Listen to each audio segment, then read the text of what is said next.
Hi friends, అందరికీ నమస్కారం. నేను మీ శశి. సో ఈరోజైతే మా బాబుకి ఫుల్ జలుబు దగ్గు ఉందనేసి హాస్పిటల్కి అయితే తీసుకెళ్ళామండి. సో అక్కడికి వెళ్ళిన తర్వాత డాక్టర్లు చెప్పిన మాటని నేనైతే షాక్ అయ్యాను. ఏంటంటే ఇప్పుడు పిల్లలకి జలుబు దగ్గు ఉన్న వాళ్ళకి సిరప్స్ అనేది యూజ్ చేయకూడదంట. అలా యూజ్ చేసిన వాళ్ళు కొంతమంది అయితే చనిపోయారనేసి అయితే చెప్పినారు.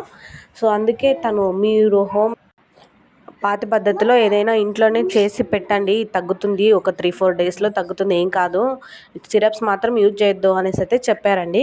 సో అందుకని నేను ఇంటికి వచ్చి మా అవ్వని అడిగితే ఇలా తమలపాకు 2 తమలపాకులు అయితే తీసుకున్నానండి. తీసుకొని ఒకదానికైతే మొత్తం విక్స్ అప్లై చేశాను.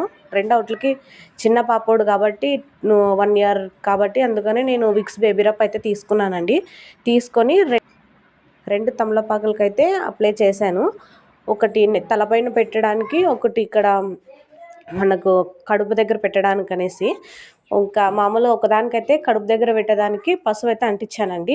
తలపై పెట్టేదానికి విక్స్ ఒకటి అంటించాను. సో అందుకే అలా అంటించిన తర్వాత కొంచెం వాటిని హీట్ చేయాలి గ్యాస్ పైన. కొంచెం హీట్ అయిన తర్వాత అది కొంచెం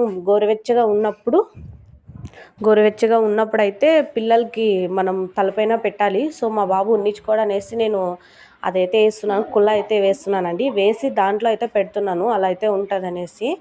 ఇంకా అలా పొద్దున పెడితే సాయంత్రం వరకు పెట్టండి, నైట్ పెడితే పొద్దున వరకు అయితే పెట్టేయండి. ఇంకా కడుపు దగ్గర అయితే పెట్టేస్తున్నానండి.